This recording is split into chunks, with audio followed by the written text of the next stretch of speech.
I do not aim with my hand. He who aims with his hand has forgotten the face of his father. I aim with my eye. I do not shoot with my hand. He who shoots with his hand has forgotten the face of his father. I shoot with my mind. I do not kill with my gun. He who kills with his gun has forgotten the face of his father. I kill with my heart. I was just about to read that exact same quote before you could break into the intro. Well, yeah, welcome. I'm glad we're on the same page We here. are very much on the same page because we read the same pages, and those pages were in a book called The Dark Tower The Gunslinger. by Stephen King. Hi, I'm Rachel. And I'm Matt. Welcome to the Strange and Beautiful Book Club.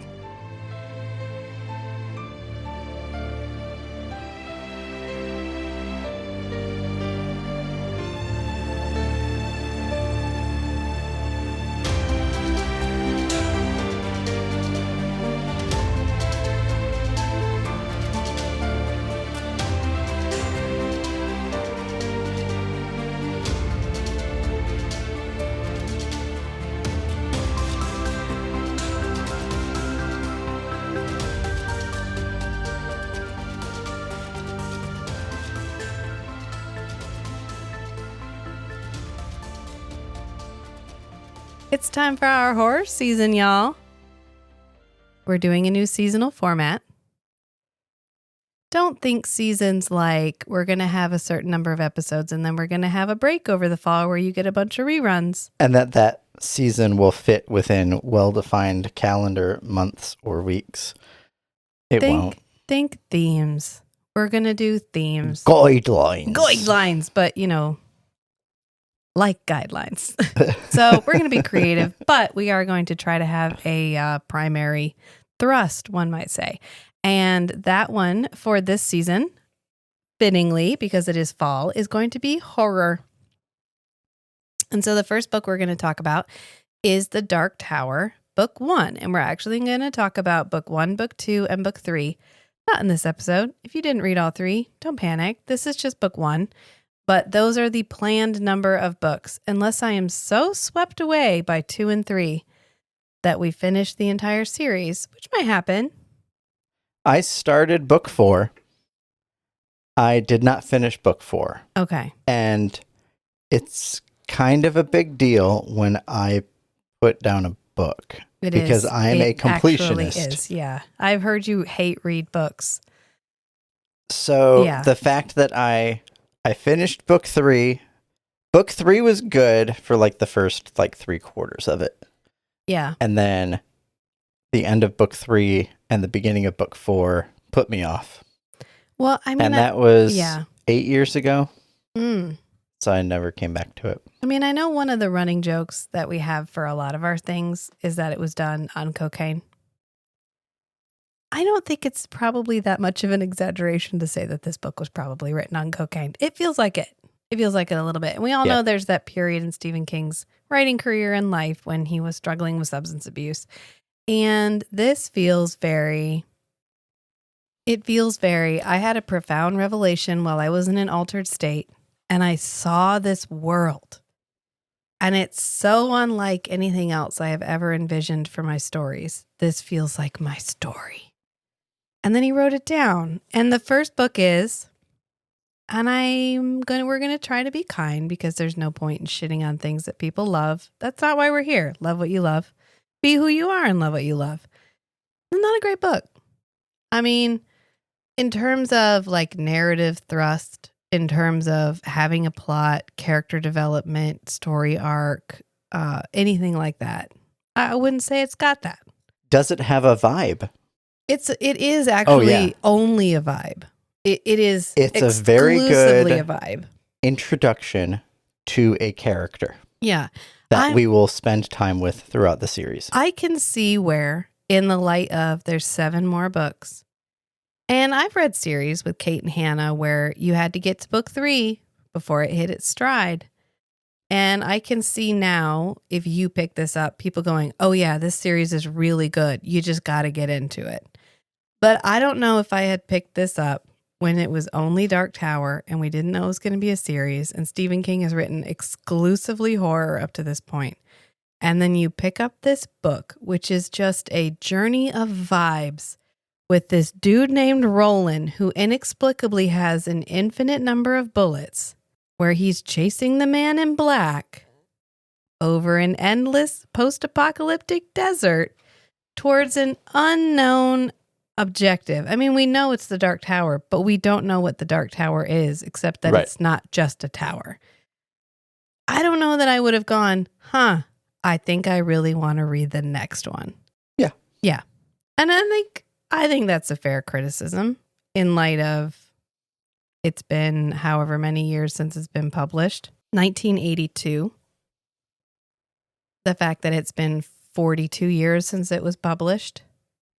And we've read something. I mean, the Creatures of Light and Darkness kind of reminded me of Creatures of Light and Darkness, where it felt like a tone poem.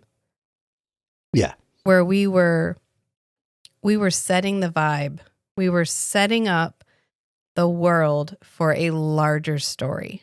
But in and of itself is not a compelling story, because we really start in the middle of it, where Roland is walking in the desert and he meets a guy whose first interaction with him is, I have beans. You know, beans, the magical fruit. The more you eat, the more you toot. And it's not, I mean, that's literally that's what they say to each other. Yeah. And he's like, oh, I'm eking out a living here. I'm growing corn or whatever. And then the guy's donkey dies, Roland's donkey dies. And he's like, okay, I guess we're going to eat the donkey now. And like, that's the beginning of the book. And then we sort of move forward. Time is a very fluid concept in this book, where we are moving linearly through time. But then we will step back in time and get a flashback without a real clear statement that this is a flashback. And so it makes everything feel very wibbly wobbly and very unstuck in like point A, point B. We are moving forward at 1 second per second through time. Yeah. Because then we cut back to, he's talking about the town that he went through. And there was a man in this town who was addicted to the devil weed or the devil grass. And drugs are a huge theme. Oh, yeah. And in this book, and we've already read the second book, but we're not talking about it, but also in the second book. And this guy died of the devil grass. And then the man in black brought him back. And they're singing, Hey Jude. And there's all of these remnants of our civilization, or perhaps bleed over from our civilization. We don't know which. And he ends up shacking up with the inn owner in the most unromantic sexual relationship I have ever seen written. It's an achievement. On paper. I mean, to have two characters have sex that is so utterly devoid of any kind of feeling or interest is, I mean, it's not goals, but it's a thing, right? Like, it happens. And then he ends up shooting her and killing everyone in the town. Right, because they all got programmed. Well, because radicalized. They got radicalized by the heavy-set minister who is preaching about the dark interloper who will come and who was impregnated by the dark man. The man in black. Man in black, thank you. Who Roland ends up performing what I assume is more or less an abortion on this woman by shoving his gun up her vagina. And then she starts crying about, I mean, which is like, wow, that aged like more milk is what that aged like. That's not a great moment in this book. And the second book has a couple of not great moments.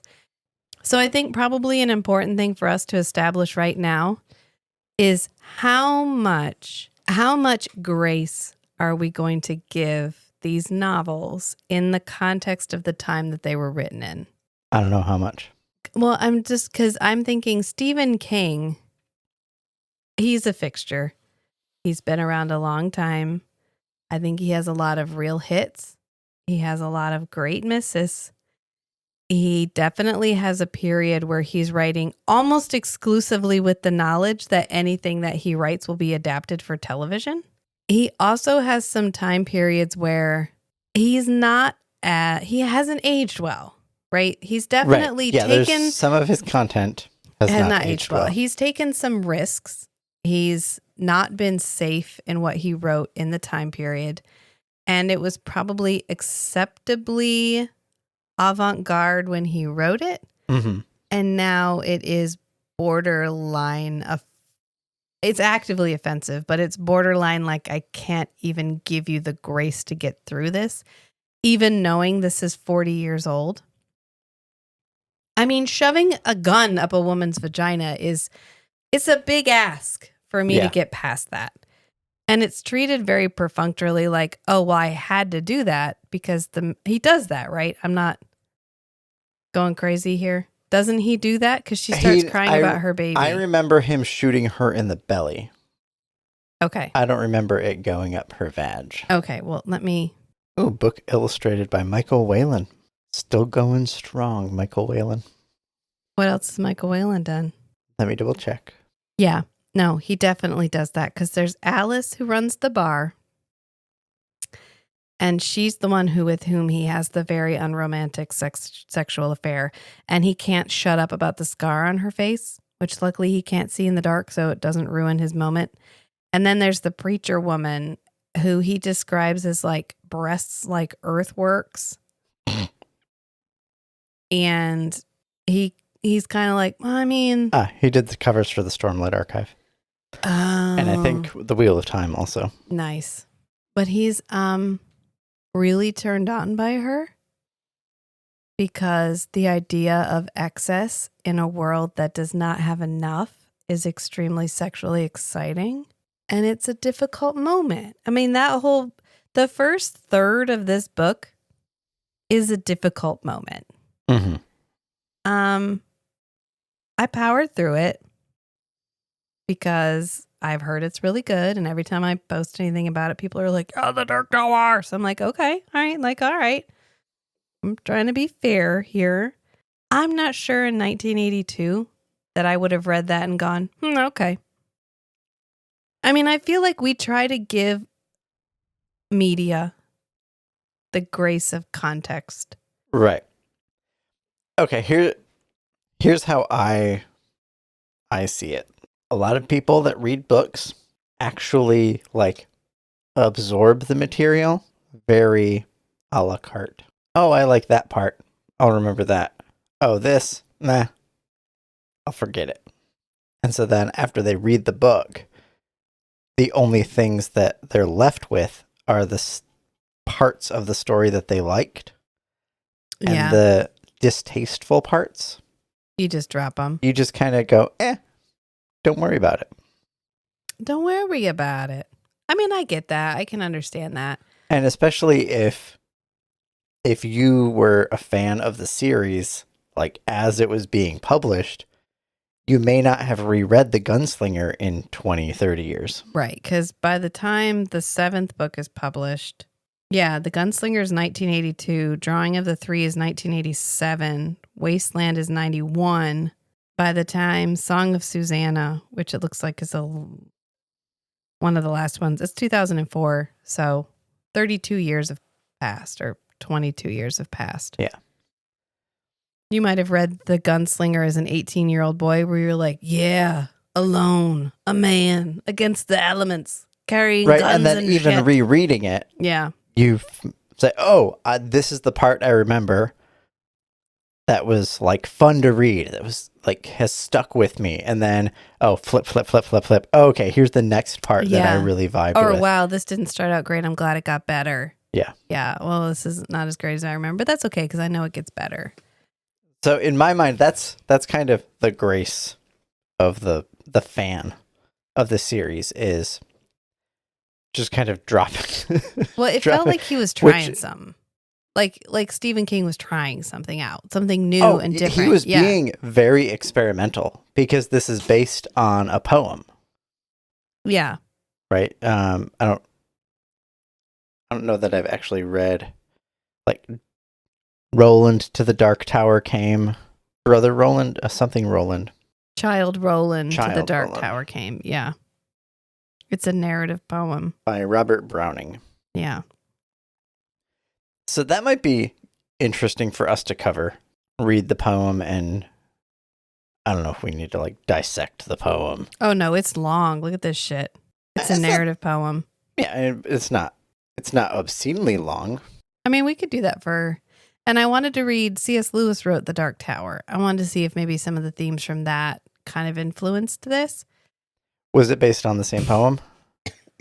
I mean, it kind of feels to me like when I was younger and I would write fan fiction and I would include clips from poems in it. Child Roland has served as inspiration to a number of popular works of fiction, including The Dark Tower, a 1946 radio play by Lewis McNeice, American author Stephen King, American author County Cullen for From the Dark Tower poem in 1927, Alexander Thoreau in 1972, Roland Child, a prominent character in Welsh science fiction author Alistair Reynolds' novella Diamond Dogs. So it's a deeply inspiring poem. Canadian science fiction author Gordon Dixon for his Child Cycle series of novels from 1959 to 2001. Damn, that son stuck. He kept up with that. Here's a clip. For what with my whole wide world wandering, what with my search drawn out through years, my hope dwindled into a ghost not fit to cope with that obstreperous joy success would bring. I hardly tried now to rebuke the spring, my heart made finding failure in its scope. This is bleak. This is a bleak book. This was bleak. It improves vastly when we meet Jake. Yeah. Okay, here, one more inspirational Okay. story. A tale, a yarn to spin. Go ahead. Cited as a source by screenwriter Terrence Dicks, the Doctor Who 20th anniversary special, The Five Doctors, takes much imagery and several key phrases from the poem. I'm mad now. I don't know why, but that was like, really? Now I got to read this poem. Because you like Doctor Who. Because I like Doctor Who. All right. Well, that's our homework. That's your homework. That's everyone's homework. I found it free online. The Dark It's out Tower by there. C.S. Lewis. Cool. That's what I would rather read C.S. Lewis. Well, here's what we're going to do. We're going to read it for the next one. Anthony Powell's 12-part cycle, A Dance to the Music of Time, the 8th novel, takes its title from line 89. I got to tell you, I'm skimming it while you're chatting, and I don't get Roger Zelazny's novel, Sign of the Unicorn, refers to the song and poem. Again, I'm going to tell you, I'm skimming it while you're talking, and I don't get it. You know what I do get? You know what poem adaptation requires no explanation? Cats. Old Possum's Book of Practical Cats. Because T.S. Eliot can fuck, and you can quote me on that. Yep. Yeah. I grow old, I shall wear the bottoms of my trousers rolled. I have measured out my life in coffee spoons. Give me that's the kind of poetry.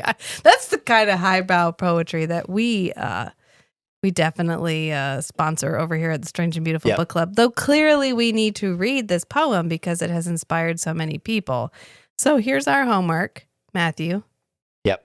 We're going to read it, and then we're going to do a addendum to this episode. Okay. So that's y'all's homework too. But we'll move on and discuss the book as is.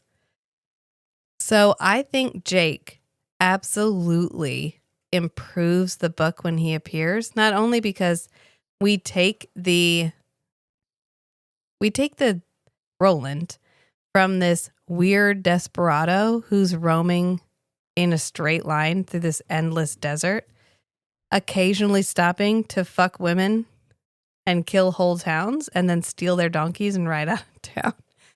And eat beans from the guy who knows the bean limerick, to he gets water because there's like a diesel pump. So it's our first, like, besides Hey Jude, besides the bean thing, besides a couple other small references to the fact that this might be our world in some weird distant future after the world has moved on. Yeah. To like, oh shit, it is, because he hypnotizes Jake. Don't ask me, just fucking happens. He hypnotizes Jake, and Jake tells him all about where Jake came from because he thinks that the man in black has left Jake as a trap. And it turns out he kind of has. Yeah. But also he got there because the man in black pushed him into traffic. In front of a car, yeah. Because he was a son of a rich man in our world, and he was walking to school, and he got pushed in front of a car. And he died, and he woke up here. Which adds to the surrealist element. But you know what pulls me out from Stephen King just all the time? The mescaline?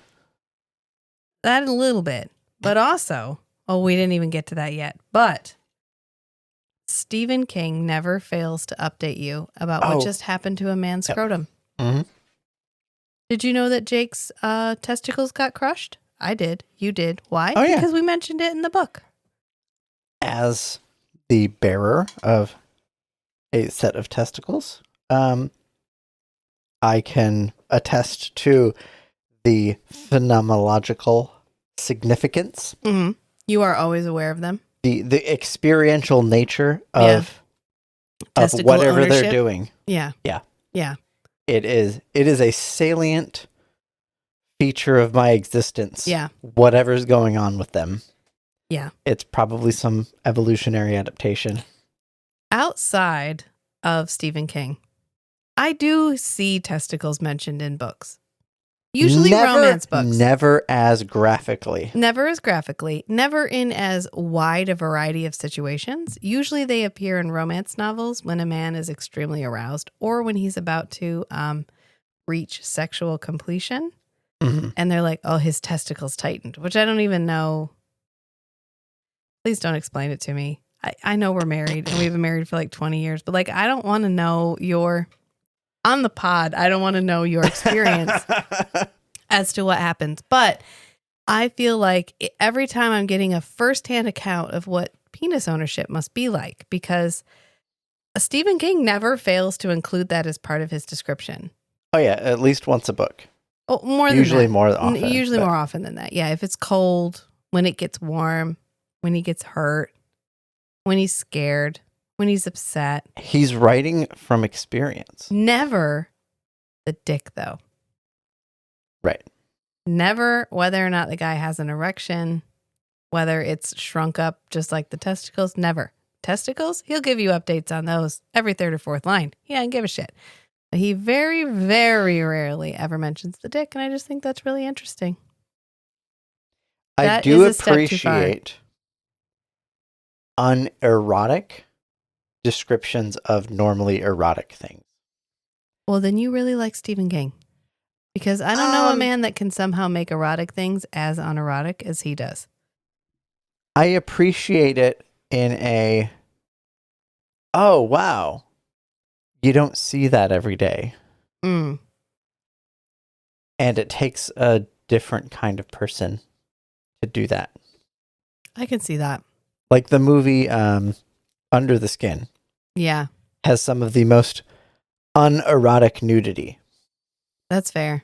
Yeah. And stories that treat and like Altered Carbon has a lot of very unerotic nudity. Right, because bodies are just like a commodity. Well, that's part of the whole and shtick. it fits the vibe.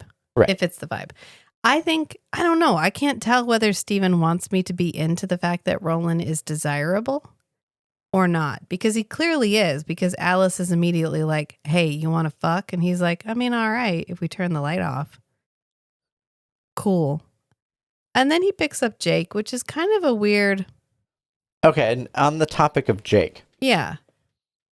It's almost necessary when you have a strong, independent, like, solo adventurer anti-authoritarian character, they need somebody narratively. That character type requires someone who depends on them. Yeah. Otherwise, You get the first part of the book. it's just extremely male fiction. Yeah, the first third of this book. Right, Yeah. right. Yeah. But when you add, oh, now I have somebody that I have to take care of. Yeah, and it changes the tone. Right. It gives a lot of depth Which to is why the main it's character. better when he Right. shows up. Which Yeah. is why it's narratively required. Because if you want if you want a nuanced character that people can actually relate to, Yeah. like as a father, as a brother, as a like male buddy, right? You need some depth of masculine traits other than I'm the lone the wolf. stubborn, tough guy who can outshoot anybody. And we're getting flashbacks throughout all this as to his training as a gunslinger. Right. It's a little bit Witcher. Like it's a little bit. Oh, yeah. And we're also Absolutely. reading Empire of the Vampire right now. And so it's a little bit like the Silver Saints. The Silver Saints are very much like the Witchers. It feels, and you can be like, oh, they're all copies of each other, but it feels very like magic school, like we have Harry Potter, we have doesn't Percy Jackson go to school? We have all kinds of like, what do they call them? Academia novels. Yeah. This is kind of like that, but it's like, I go off to join the army, the like order of extreme monster fighting baddie dudes. And that's basically the genre. Yeah. There's no like a concise way to say that, but it's Or like the Wardens in the Dresden Files. right. Exactly. It's the I'm training to fight things bigger than myself group, and it's a thing, and it happens, and it's fine. I don't really mind that this is like It's an archetype. it is. I do like Which- I have forgotten the face of my father. Yes. I really like that because that becomes like a curse in the second book, which it takes a while for it to come around where he starts saying it, but. I was like, oh, I really like that because Right. 'Cause there's a moral grounding. There's a set of traditions that were comprehensive yeah, that he's grounded in, yeah, and he stays there and he continues to teach those ideals, those concepts. right. And saying something like "I've forgotten the face of my father" is like I've forgotten where I came from. I've Mhm. forgotten who gave me this life. It's deep. It's nice. And then when we get to It's a very deep metaphor. You Right. can interpret it a lot of different ways, and that's and we even have when the cook is going to poison everybody and they out him and he gets hung. He goes, "I never forgot the face of my father," and that's his final line. And you're like, "Oh shit, that's really cool," because it gives us the. Like we're supposed to ritualistically say, I've forgotten the face of my father, but by Mhm. saying, I never did. I never forgot where I came from. right. I never moved on. Right, as a way to communicate the depth of your conviction. Right, because a big part of this world is moving on, is not forgetting where you came from, but where you came from doesn't matter. What you've already walked past is already gone. Forget it existed. Move on. So it's almost a good thing to forget the face of your father because you don't want to cling to the past. You have to keep moving forward. You have to keep moving on. Yeah. And I really like that Roland is not a smart man. He's just a really, really doggedly determined man. He's got grit. He's got that dog in him. He even says it. He's like, I'm not the smartest. I'm not the best fighter. I'm not anything. I'm literally just too dumb to quit. And they all say that. They're like, you just have you don't have that quit in you. Like, you're just going to keep going forward. And he's like, correct. Yeah, correct. And that's basically what this book is it's establishing Roland for us. Because we get Jake and immediately we get a different side of Roland where he's like, oh shit, I really like this kid. But he's wrestling with the fact that he will literally do anything to accomplish his goal.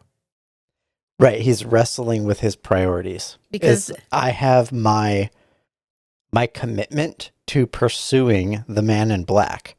but I also have my commitment to my like social traditions, as it's important to take care of young men who have potential. Yeah.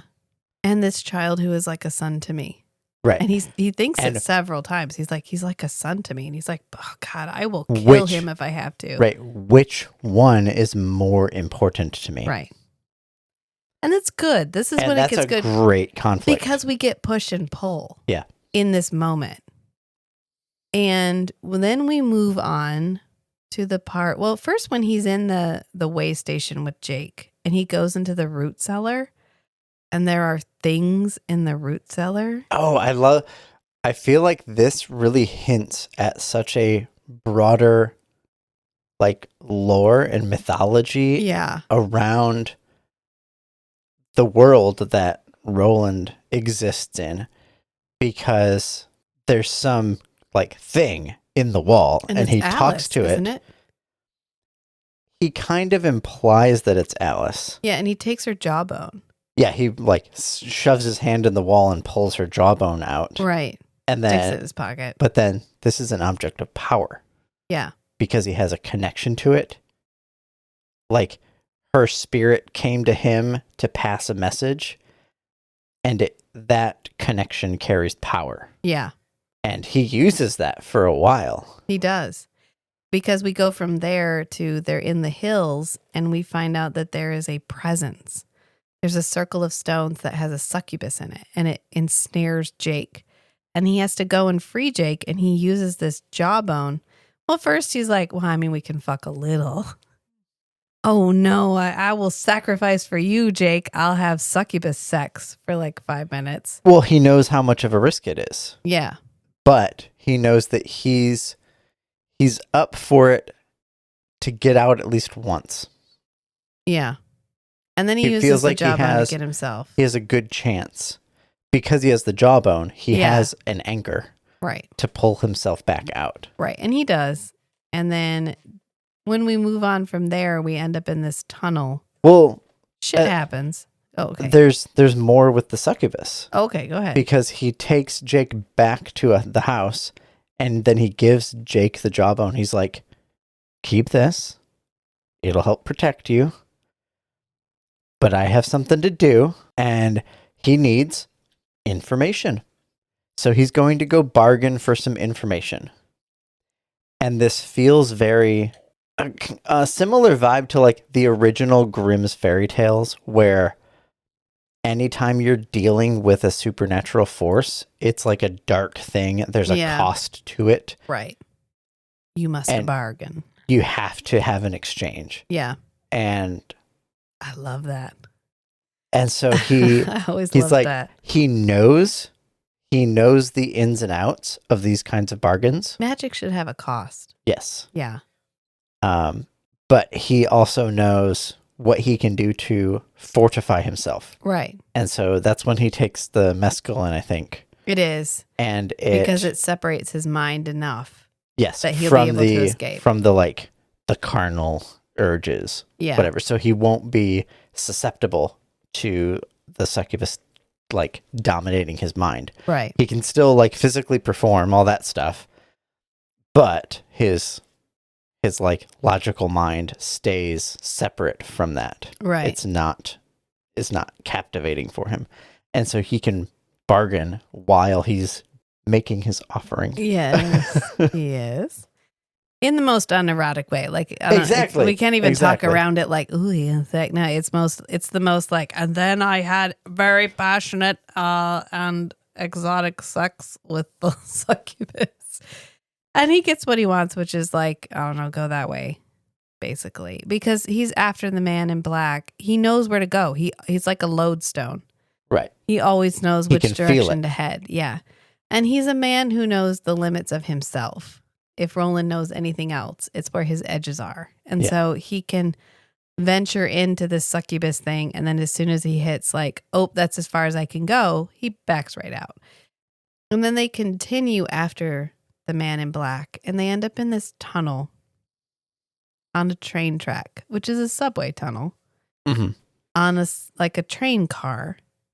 And they get attacked by mutants. And they end up in like Grand Central Station, and there's shops. And there's a body, and it turns to ash. It's a very like, oh, we've butted up against. Are these pockets of our world that have come into Roland's world? Or is this the future of our world?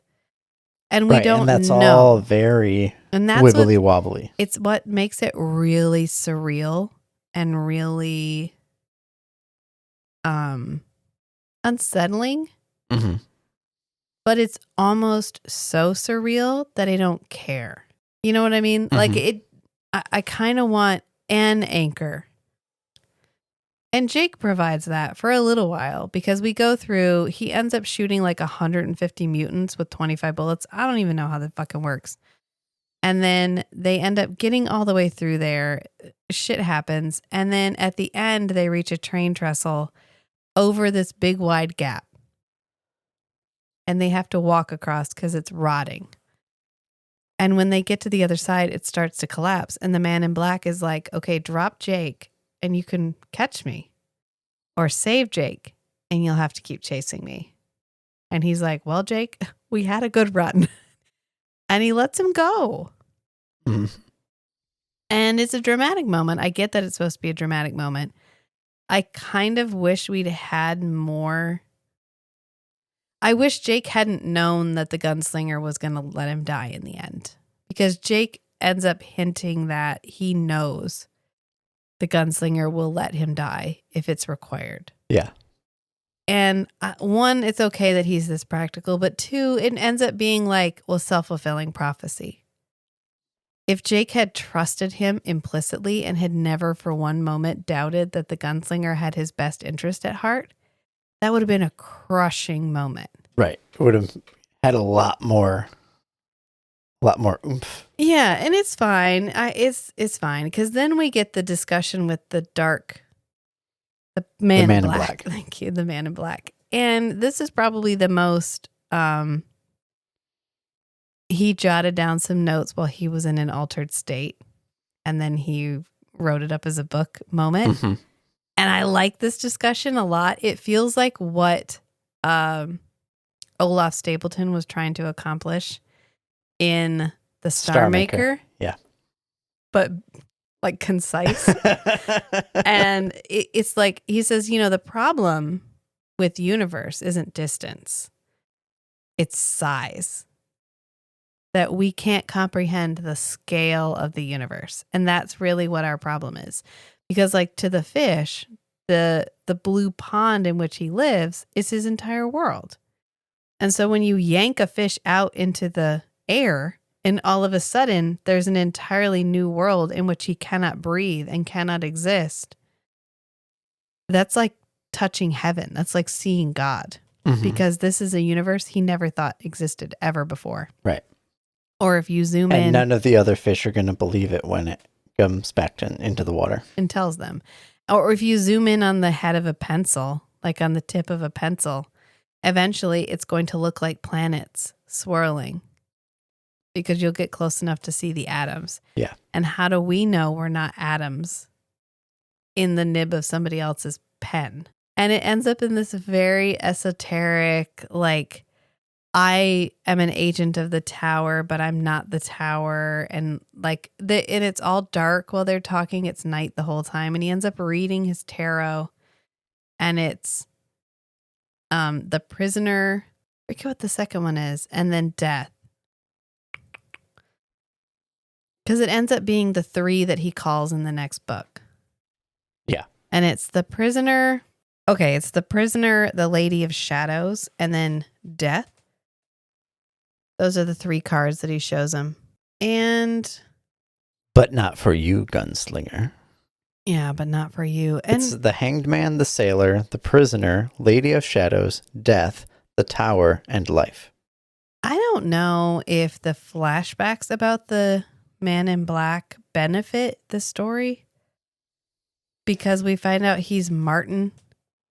And he's this sorcerer who seduced Roland's mom. Yeah. And it kind of ends up making it feel petty. I kind of feel like I mean, I'm not like, oh, I could do this better than Stephen King, but I do kind of feel like I would have been more invested if it hadn't been like, oh, he's the guy that cuckolded your dad. So you pursued him forever because you're just like a dog with a fucking bone. I don't know. And it wasn't immediately obvious. And we get a synopsis at the beginning of the second book. And I was like, oh, wow, I didn't pick that up at all. I didn't pick that up at all. I mean, I don't know. I think it's good for us to know that sorcerers exist. And he's not the only sorcerer. But he's such a prick in this. I think I would have liked him to be a more nuanced character. Yeah, nuanced, but also he just feels like an asshole because he brings the guy back to life, the devil grass smoking guy, and he laughs the whole time while he's doing it. Everything's really funny to the man in black. Yeah. And you're like, okay. But it just feels like, haha, Roland, I'm fucking with you. Instead of, I have some kind of motive. And you get it because you know that this story is going to continue on. But I don't know if I was reading this as someone who didn't know this was a series, that it wouldn't just feel like a guy that couldn't get over a bad thing is so in retrospect, the man in black. Right. Okay. So in retrospect, ignoring, or I guess filtering at least the whole Martin thing in the flashbacks. In the Horizon Zero Dawn video games, there's a character whose name is Silence. I don't know if that's his first name or anything, but we find out that he has been traveling amongst the like tribal communities in the world of Horizon Zero Dawn and learning all of the specialized knowledge that they have. Yeah.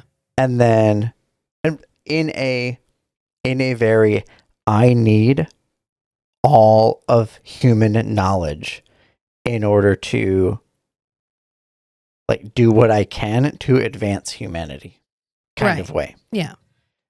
And so there's a side story where she goes up to the north to these people that live in like very cold weather or whatever. They have this very like shamanistic section of their society where they have like a separate mountain that they go to and these rituals, but also a whole lot of like secret lore, secret information. Yeah. And Silence like embedded himself in that society and became one of these elders, and he got access to their secret knowledge. And then as soon as he was accepted and he had learned everything that they had to offer, he stole some of their secret artifacts and whoop off to the next society so to Silence ingratiate. Is Martin. Right. Okay. But Silence has a mission. Yeah. He's not just here to Martin had a mission. Ingratiate himself and steal all your secrets just for his own personal enrichment. Yeah. Martin had a mission. It was to draw Roland. And in the same way, Silence is drawing out Aloy, the main character of the series. I mean, that's a really good point. I kind of forgot about that Martin is really getting the gunslinger to that moment. He's provoking Roland to become the kind of person that can pursue him. Yeah, because ultimately this discussion has like an element of the divine to it, because the thing that employs Martin has been keeping it dark for as long as necessary. Mm-hmm. And then when Roland is like, I get it, I understand. He's like, do you? I need you to say that again. And he's like, no, I get it, I understand. And he's like, cool, then our night can be over. And then the man in black is dead and has become a skeleton. And it's 10 years later.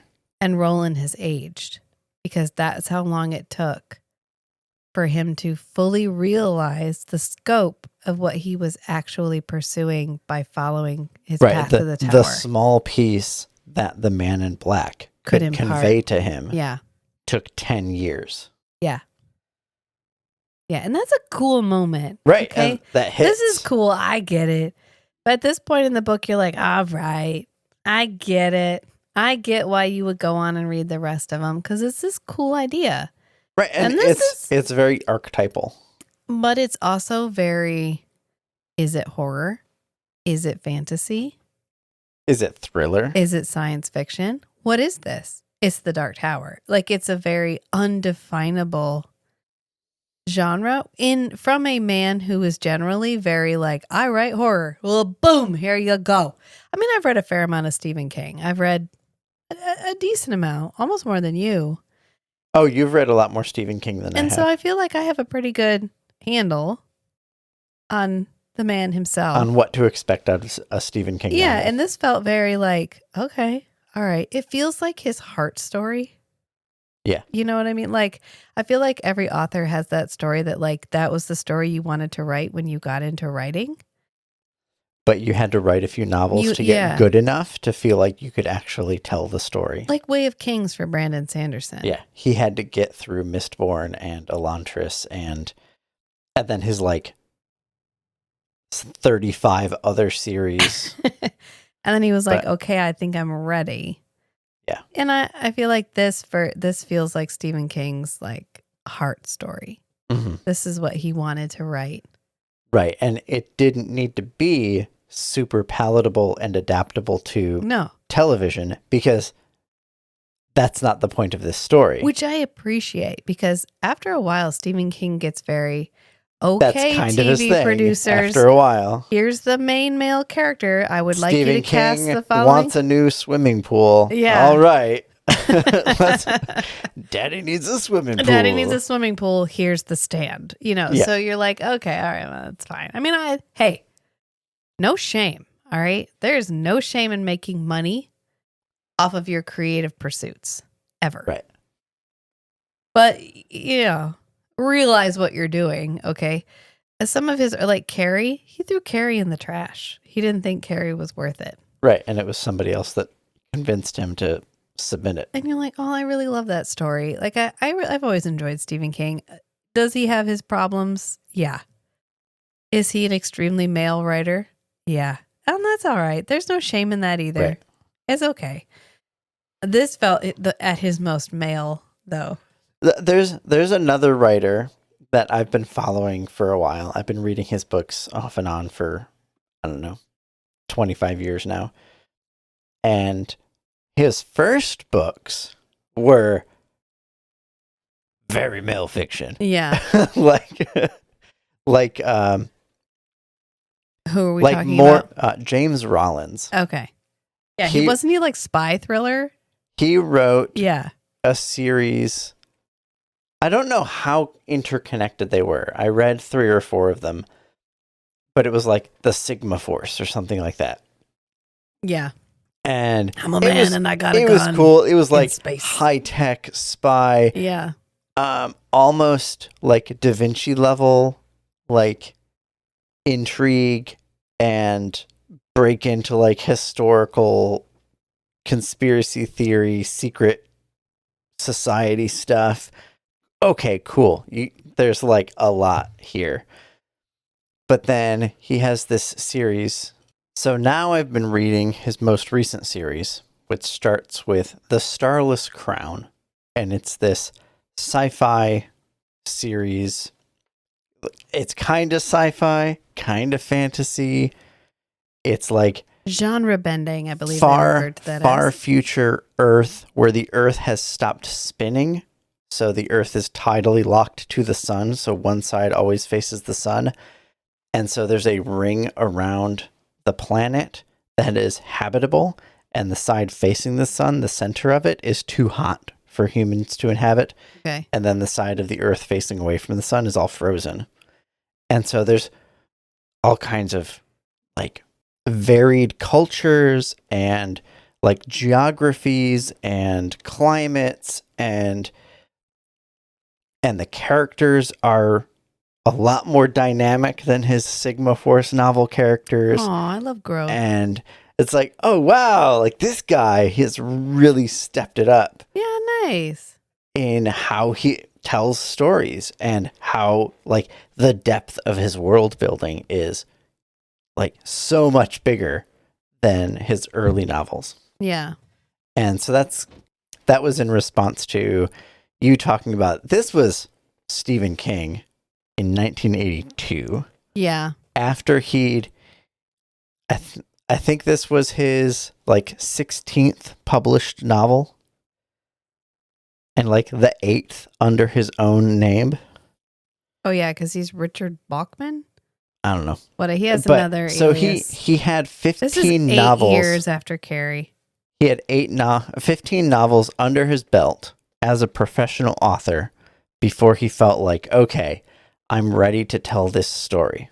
And then Richard Bachman, yeah. he writes this story. But then the most recent, I don't think he's done with the Dark Tower series, is he? Well, he theoretically, But then he wrote like a tweet that was like, the Dark Tower still stands. And everyone's like, oh shit, he can't write another Dark Tower movie or book. Same thing. So yay, I guess. So which is why I was like, oh, okay, all right. It might be interesting to see how much did he grow as an author. Yeah. From the Gunslinger to book 7. Yeah. What was that gonna I look didn't like? get that far. Right. And I was trying to get that far. Well, you know what? We'll give it our best shot. We're going to promise 3, but we may go further. We'll just have to see. I am glad I read this. This feels like one of those things that pops up in the zeitgeist of it's floating around. It's been floating around for so long. Yeah. It's almost detrimental to not at least be conversant in it. Yeah, Idris Elba was in the movie, which I have not seen. I watched like 10 minutes of it and I was like, I don't remember this from the movie or from the book, and I just turned it off. So I'm glad we read it. I feel like when I pushed through, I wasn't mad I read it. But there were definitely periods of time in the book where I was like, what the fuck am I doing? Why am I reading this shit? And then when you got to the end, you were like, okay, all right. I kind of want to know what happens because this feels like a prologue. This feels like a prologue to It feels like an extended prologue to the Dark Tower series. Yeah. Where here's the foundation of the character Roland. Yeah. That's what it felt like. And I think that's probably a good place to leave it because to talk more about it, I feel like it would be beneficial to be able to bring in Dark Tower 2 and also to have read the poem, which apparently has inspired all of modern fiction. And Doctor Who. I don't know. I skimmed it for 2 seconds while you were talking, and it didn't immediately make me think I would like to write a large 7 installment novel series. Right? But hey, you know what? There are probably things that I love that other people would go, the fuck is wrong with you? I.e. Forever Night.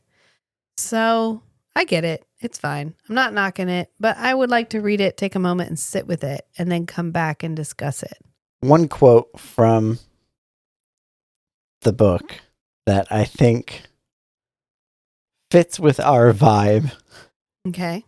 In talking about books and other things is wish in one hand, shit in the other. Mm-hmm. See which fills up first. I mean, I've heard that before, but also correct. Yeah. Also, pray for rain all you like, but dig a well as you do it. There were a couple of pretty good quotes in this book, mostly about how stubborn the gunslinger is. And I liked the foreshadowing of the ultimate demise of Jake when we learned that he very slowly befriended that hawk. Mm-hmm. Calvin? Wasn't the hawk's name like? I don't remember the It hawk's was name. like very Chad, or it's like Chad like a the hawk. Human name. Human name. pet? It was the Tiffany problem. You ever heard of the Tiffany problem? If you don't know what the Tiffany problem is, it is that Tiffany is actually a very, very old name.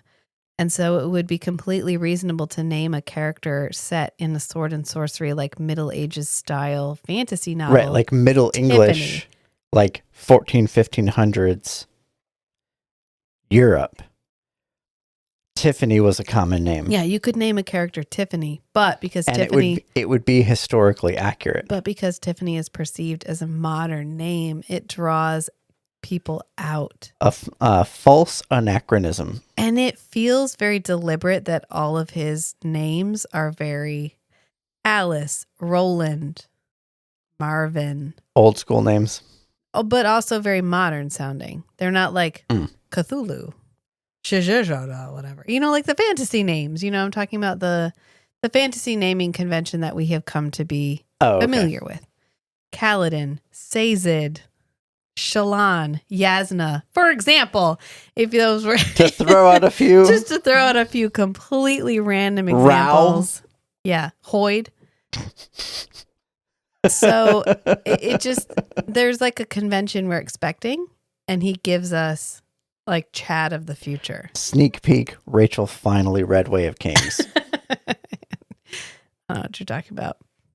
I really don't. It was really, I'm just kidding. I'm like 4 books past that now. And you know, I feel like it was a deliberate choice, and it's a smart choice because it ends up adding to the surrealism.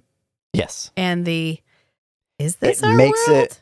So we were talking about, I don't know, or this morning or yesterday, we were talking about how there's a fine line in the patterns, the like foreshadowing that an author puts down that lets you know either like a twist, there is a twist to this story, or there's not, and hints at what the twist might be to varying levels of like ease to pick up on the pattern. Yeah. Because sometimes you read like the first chapter and it's like, oh, okay, I know exactly what the like 12 beats of this story are going to be. Right. Because they were a little heavy-handed with the foreshadowing.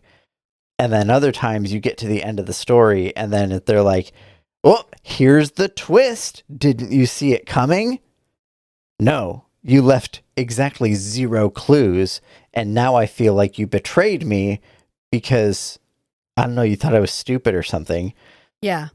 And so there's a spectrum there. I feel like there's 4 levels. And so one of the things, one of the spectrums, one of the sliders on where you place the story is how easy is it for you to place this setting in time and like an equivalent space, an equivalent society or something. And it doesn't have to be placeable as long as it's consistent. But mixing up the names between very old sounding names and new sounding names and like dystopian wasteland, but they sing Hey Jude at the bar. And it makes it kind of keeps you from settling the story into a time and place. It's kind of the Dark City effect. Yeah. Where you're deliberately mixing anachronistic names and settings, and like there's a gas-powered pump, but we don't have electricity. Right. So we end up with this, we're unstuck in time feeling, which is deliberate, and it works really well. And it's the most intriguing part of the story is the setting and the world itself. Mm-hmm. And my point with the hawk was that he befriends that hawk only to sacrifice the hawk to get the guy that he wants to get in the end. Right. And that's exactly what he does to Jake. So I love that setup. And then there's really 4 levels of foreshadowing, to speak. There's one, which is the twist is so obvious I know what it is from chapter 1, which always sucks because you're like, great. Now I got to wait for everybody else in this book to figure out what I've already figured out. And then there's level 2, which is the book that I just read, which was The Last House on Needless Street, which is what we were having that discussion about, where I can see all the breadcrumbs. So I don't necessarily know what the twist is going to be, but I know there's a twist coming up and I see you leading me there. And I'm like, all right, fine. And so I know the twist is coming. So when the twist comes, you're like, okay, that's where all the breadcrumbs were coming from. Fucking great. Fine. Okay. Maybe I didn't guess it, but you feel unsatisfied. But you're like, well, okay. I mean, it was all right. And then there's level 3, which to me is the sweet spot. And it's you get to the end and you get the twist and you're like, oh shit. And then you turn around and you see all the breadcrumbs light up because you missed them on the first go round. Yeah. But they were there. And now you're like, fucking brilliant. And that's the best. Yeah. That's just the tops. And then there's 4, which is you get to the twist and you're like, what? And there was never any hint that was ever coming. And it completely feels like they didn't know how to end the book. So they just threw this at you. That was your main criticism of Stephen Moffat when he was running Doctor Who. Yeah.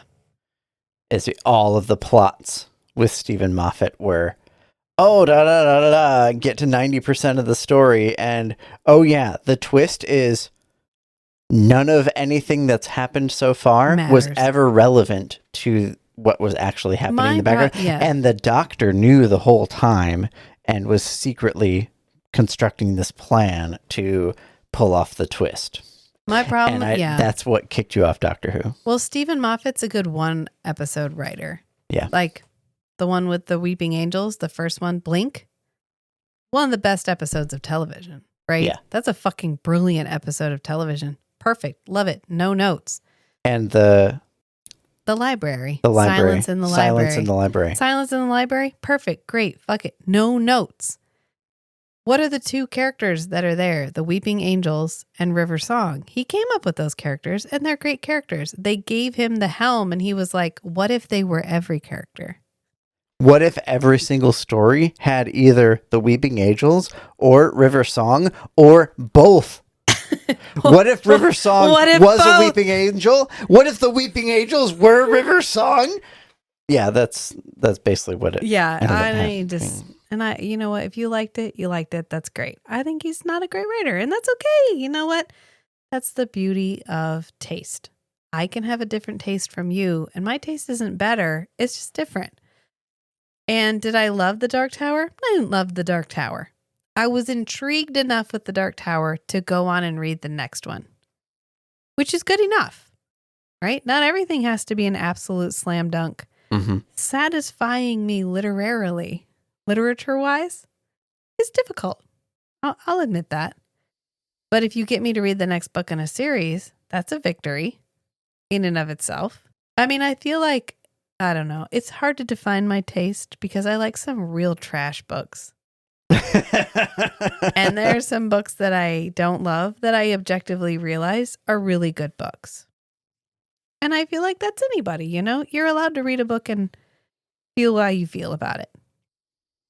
But I'm excited to read the next one and talk about it with you because I feel like there's a lot more meat, quite literally actually, because we actually eat in the next one instead of just like salivating on jerky, which we do for a lot of the time. Like luckily Jake has mystery jerky because that's what they eat for the they just have a box of it or whatever down there. He's like, I don't know, I got jerky. Well, I think they get some food from the cellar. Yeah, there's food and water. Well, I guess there's the well pump. Yeah. At the station where Jake is, which disappears after they leave it. There's also rations in the basement. Yeah. I mean, it's good. It's good. I mean, I feel like that's a good place to leave it. And then we'll just talk about the next one and we can kind of reference back to Dark Tower as needed because I feel like a lot of what happens in the next one is informed by what happens in the first one. But I feel like the first one could have been a short story. It would have been sufficient. Yeah. So I guess we'll just leave it there. And remember, we don't have a lot of notes. Sometimes the strangest things are the most beautiful too. So be who you are and love what you love. Until next time, friends. Bye. Also, go find us on Instagram. Strange and Beautiful Network.